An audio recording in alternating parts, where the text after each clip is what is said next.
Jemi rikthyer në studio, me mua është bashkuar Fabian Topollaj, pjesë e forcës politike Bindja Demokratike, njëkohësisht edhe antar i Këshillit Bashkiak të Tiranës. Përshëndetje dhe mirëmëngjes. Shumë kënaqësi që u riktheve me mua në 7:05 mirë.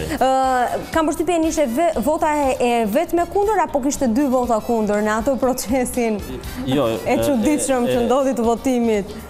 Isha i vetmi që nuk kam votuar pro.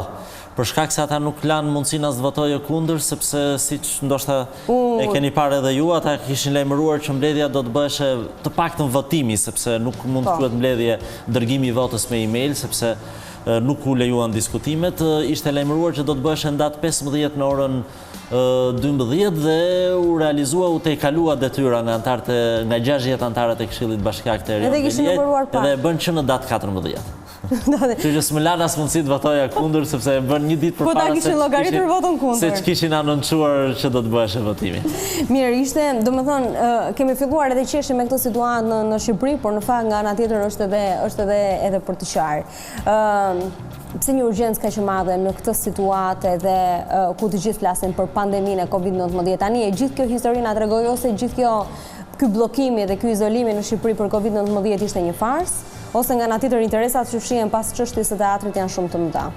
Jo, unë mendoj që situata e Covid-19-s u shfrytëzua për të arritur atje qëllimin e prishjes, sepse ishte më e lehtë në këtë situatë se sa në një situatë normale. Në një situatë normale sigurisht do të ishte më e vështirë edhe për fadromën të afroheshe atje dhe për përballjen e policisë me njerëzit, sepse mund të kishte më shumë grumbullime.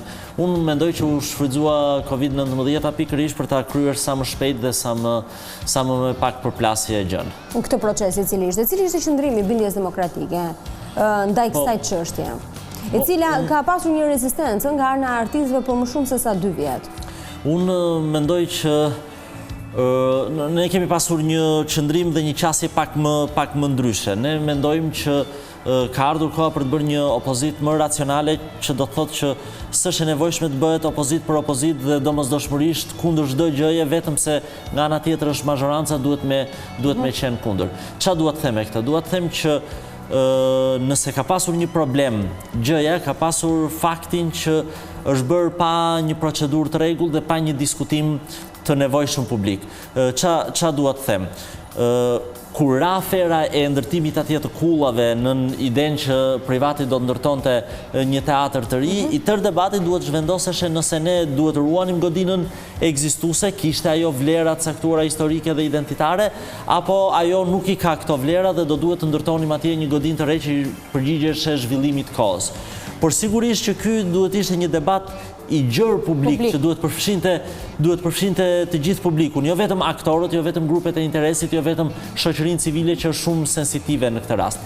Dhe ajo që ndodhi ishte pikërisht që u shmang debati publik. Nëse ishte nevojshëm një teatr, duhet ishte pikërisht aty apo mund kishte një hapësirë tjetër që mund të ndërtohej? Edhe kjo duhet ishte pjesë e diskutimit publik. Domethënë, nëse ajo godinë mbarte disa vlera, por nuk bënte dot për teatr kombëtar, për më tepër sepse duhet të ndërtoheshe një godinë e re me të gjithë parametrat që ka nevojë kjo godinë, atëherë mund të ruheshe ajo godinë qoftë edhe në formën e muzeut dhe godina e teatrit të ri kombëtar mund të bëheshe tjetër kund.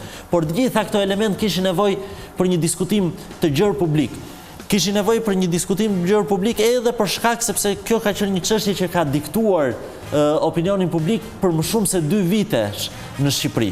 Dhe ajo që ndodhi ishte krejt e kundërta, jo vetëm nuk u lejua të bëheshe diskutimi publik, jo vetëm nuk u përballën mendimet e artistëve, arkitektëve, shoqërisë civile me mendimin edhe të mazhorancës, pra, që ka të drejtë këtë ajo mendimin e vet dhe gjykimin e saj për çështjen, por këtu nuk u lejua të bëheshe debat as në Këshillin Bashkiak që ka detyrim ligjor të bëjë debat. Këshilli Bashkiak është një organ kolegjial që nuk mund të marrë vendime pa u nënshtruar debatit. Është njësoj si parlamenti të miratoj një ligj me vendim qarkullues, vetëm me votim. Parlamenti është organ kolegjal i cili duhet i diskutoj aktet që miraton, sepse janë pavlefshme ato aktet. Duke qenë se kanë shumicën të garantuar e konsiderojnë të zauruar edhe pjesën e debatit aty ndoshta.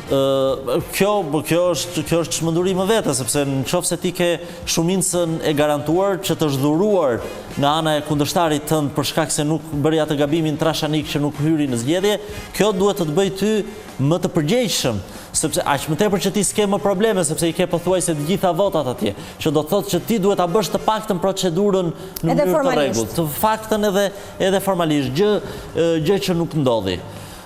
Tani jemi përpara faktit kryer që atje është prishur godina e teatrit kombëtar. Sigurisht ata njerëz që e bën në atë mënyrë do të mbajnë koston e tyre politike, po kosto politike do duhet të vërtetohet kur të vinë zgjedhjet e tjera dhe unë shpresoj shumë që të gjithë aktorët dhe faktorët politik të kontribojnë që ne t'ju japim koston politike këtyre njerëzve që marrin vendime në mënyrë të njëanshme, sepse nëse vazhdojmë me të njëjtin ide që me të njëjtën çmenduri dhe ju lëm prap fushën bosh, ata me siguri edhe zgjedhjet e tjera i fitojnë të gjitha mandatet. Ka dalë ditën e djeshme sërish opozita në një protestë në mbështetje të Aleancës për mbrojtjen e teatrit, opozita e bashkuar. Se keni parë këtë lëvizje, sot e kam pushim, nesër do dalin sërish në protestë. Si shikohet kjo lëvizja e opozitës në këndvështrimin e bindjes demokratike? Opozita jashtëparlamentare nuk i ka mbetur gjë tjetër veç se të bëj këtë që është duke bërë. Unë mendoj që partitë politike janë formacione politike që e arrin qëllimet e tyre me metoda politike dhe ligjore. Nuk janë grupe paramilitare që do duhet të vendosin trupin e tyre për të mbrojtur godina apo për të përmbushur qëllimet e tyre. Dhe siç e pam, pavarësisht se liderët e opozitës jashtëparlamentare thanë që do ta mbronin me trupin e tyre, nuk e mbrojtën dot, sepse nuk mund mbrohet dot. Pushteti ka gjithmonë më shumë forcë se sa çdo parti politike apo çdo formacion tjetër shoqëror. Nëse partitë jashtëparlamentare të opozitës do të ishin treguar pak më inteligjente, Erion Veliaj do ta kishte më të vështirë ta bënte këtë procedurë kështu siç e bëri. Çfarë kam parasysh? Përpara 2 vitesh, pikërisht sepse nuk i kishte votat e nevojshme në Këshillin Bashkiak, nuk kishte shumicën e cilësuar, mazhoranca bëri një ligj special që anashkalonte Këshillin Bashkiak pikërisht për të shëmbur teatrin kombëtar. Me mos hyrjen në zgjedhje të partive kryesore opozitare, ata utoroqën nga ligji special që ishte haptazi antiligjor dhe antikushtetues dhe e bën procedurën nëpërmjet Këshillit Bashkiak, e futën pra në ullit formalisht ligjor të rregullt. Çfarë dua të them? Dua të them që opozita duhet bëhet inteligjente, sepse është pushtet i madh, ta përdori këtë pushtet brenda institucioneve dhe të arrijë qëllimet e veta me metoda politike. Që do të thotë, po të ishte opozita në zgjedhje, nuk do t'i kishte Erion Veliaj 3/5 në Këshillin Bashkiak dhe të paktën nuk do ta bënte në këtë mënyrë. Ligji special ishte haptazi antikushtetues. Pikërisht sepse binte ndeshje edhe me ligjin e vetëqeverisjes vendore dhe me shumë ligje tjera. Dhe ai mund goditesh më lehtësisht juridikisht, mund të ndiqesh më lehtësisht juridikisht.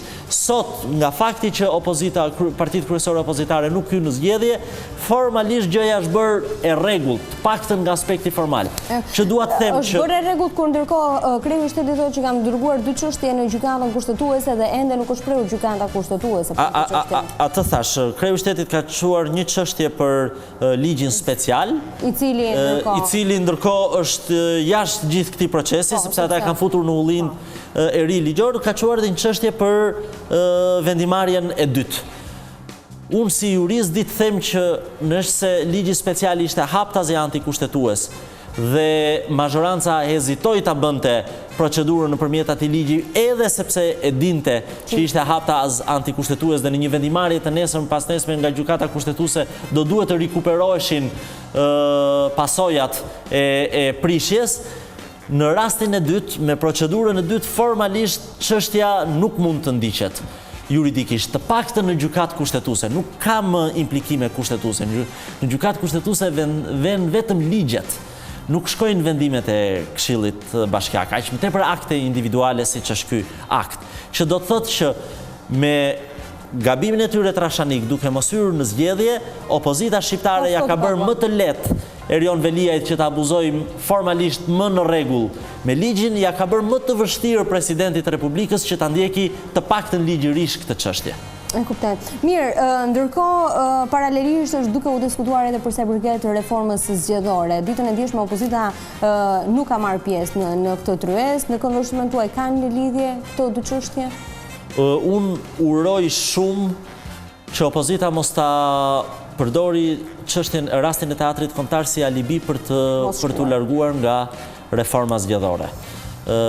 Ka gjasa që ndodh Fakti që shqiptarët nuk zgjedhin dot deputetët e tyre është një fakt më i rënd se sa ajo që ka ndodhur përpara 2 ditësh duke prishur godinën e teatrit kombëtar. Kush ishte problemi më i madh i asaj që ndodhi përpara disa ditësh? Që ishte fakti, ne po e diskutonim deri tani, që u mor një vendim pa pyetur sensibilitetin e opinionit publik. Ndoshta do të ishte mirë që për atë çështje të bëhesh edhe një referendum. Ne kushtetuta na i lejon këtë të bëjmë një referendum, qoftë edhe lokal për një çështje të veçantë. Nëse neve do ta përdorim abuzimin, arrogancën e mazhorancës që spyti kërkënd dhe prishi teatrin kombëtar për të ikur nga reforma zgjedhore dhe për të lënë në fuqi sistemin aktual elektoral, ku ne nuk pyesim njerëzit se kë do zgjedhin në organet e tyre përfaqësuese, kjo është edhe më e rëndë, kjo është edhe më e keqe. Sepse nuk është më çuditë e panjohur tashmë që të dyja forcat politike nuk është se kanë një vullnet shumë të madh për ndryshimin e sistemit zgjedhor në cilën e kemi. Absolutisht, prandaj thash që unë trembem shumë që partitë opozitare do ta përdorin këtë moment për të larguar nga Komisioni i Reformës Zgjedhore, edhe sepse kanë vënë re në punën e tyre deri tanishme që nuk kanë asnjë vullnet për ndryshime thelbësore në mënyrën se si ne zgjedhim përfaqësuesit tanë, dhe kjo mua më trishton shumë. Nëse neve duam ta shfrytëzojmë si opozit, duam ta shfrytëzojmë momentin, duhet domosdoshmërisht të japim një shembull që jemi të ndryshëm nga mazhoranca. Dhe si jepet ky shembull? Duke ju thënë shqiptarëve që kemi vullnetin e mirë të ndryshojmë të paktën sistemin elektoral, që t'ju japim shqiptarëve të drejtën për të zgjedhur përfaqësuesit e tyre. Nëse as opozita nuk e bën këtë gjë, pra nxjerr këto justifikimet për të ruajtur të njëjtin sistem dhe të njëjtën status quo kur të gjithë vendimet në këtë vend i marrin kryetarët e partive, unë mendoj që kjo është shumë e rëndë për shqiptarët. Kjo është një vrasje e shpresës që edhe ata që e kanë detyrim të sjellin ndryshimin dhe ata janë të njëjtë me Edi Ramën, pra duan të mbajnë në fuqi të njëjtin sistem elektoral ku kryetarët e partive të kenë çdo gjë në dorë. Dhe ku ndryshojmë pastaj neve nga Edi Rama? Asgjë. Neve thjesht themi, nëse ruajmë të njëjtin sistem elektoral, neve thjesht themi që të iki Edi Rama dhe këto pushtete të i shfrytëzoj një njeri tjetër. Gjë që s'kemi ndryshuar asgjë nëse bëjmë këtë. Nesër do të ketë një tjetër protest nga Aleanca për Mbrojtjen e Teatrit edhe nga qeveria, edhe pse tashmë teatri është prishur, por gjithsesi ata thonë që nuk ka lidhje me thjesht godinën, por me shpirtin edhe me shpresën që është vrarë. Por a duhet të reagojnë qytetarët shqiptarë dhe a është e bonuar gjithë ky reagim, sepse ne kemi 3 vjet tashmë pa gjykatë kushtetuese. Kemi një parlament të cilën të gjithë e dim se si është karandisur. Kemi një pushtet lokal i cili është i gjithi në dorën e një force politike. Pra ka shumë problematika në Shqipëri. A ishte e vonuar, a është i vonuar dhe a është një kauzë e cila ndoshta mund të ketë një sensibilitet shumë të madh, por a përfaqëson gjithë qytetarët shqiptar? Unë mendoj që protesta e teatrit duhet të zgjeroj konceptin e saj dhe idetë për cilat ata njerëz po protestojnë. Së pari, ajo duhet mbetet një protestë qytetare.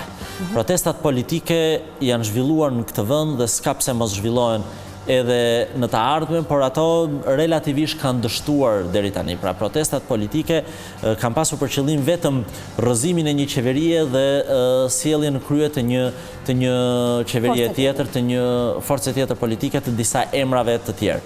Unë mendoj që ka ardhur koha që qytetarët shqiptar të protestojnë për ndryshime thelbësore, për të gjitha këto që ju i parashtruat pak a shumë. Pra të protestojnë që neve në Shqipëri të instalojmë një sistem të ri, funksional, demokratik, ku qeveria dhe mazhoranca të mos ketë mundësi të marrë vendime në mes të natës pa u konsultuar, siç ishte ajo e prishjes së teatrit, ku njerëzit të kërkojnë ndryshime që të kenë mundësi të zgjedhin përfaqësuesit e tyre në parlament dhe në këshill bashkiak. Sepse me këtë sistem elektoral nuk i zgjedhin dot njerëzit, ku të bëjmë ndryshime të atilla ku njerëzit kanë mundësi të marrin vendime nëpërmjet referendumeve, të bëjmë ndryshime të atilla ku kryeministri dhe kryetari i bashkisë mos kenë çdo pushtet absolut mbasi marrin votat dhe shkojnë në zyrat e tyre. Pra pushtetet neve kemi nevojë për ndryshime thelbësore. Të forcojmë individin, se kemi forcuar të forcojmë popullin, votën, vullnetin e tij dhe të zvoglojmë pushtetin e pushtetarëve. Dhe unë mendoj që kjo protest, nëse nga drejtuesit e saj arrin të konceptohet mirë, mund të kthehet një protestë të fortë qytetare për ndryshime thelbësore demokratike në Shqipëri. Nga ajo që pa dije ka gjasa që të kthehet në të tillë? Nga ajo që pas dje, fatkeqësisht them që jo, nuk ka gjasa. Ishte shumë kënaqësi që ishe këngjes me mua në 7:05, të uroj një ditë sa më të mbar. Kemi qenë me Fabian Topollajn, përfaqësues të Bindjes Demokratike, në këtë bisedë në lidhje me çështjen e teatrit, por edhe situatën politike në vendin tonë. Kjo ishte gjithçka e përgatitur për emisionin edhe për ditën e sotme. Ne takojmë sërish nesër në Potën Jetonar. Pas pak do të jeni me Olën me Krenarin në rubrikën Parecet. Bashkë takojmë nesër.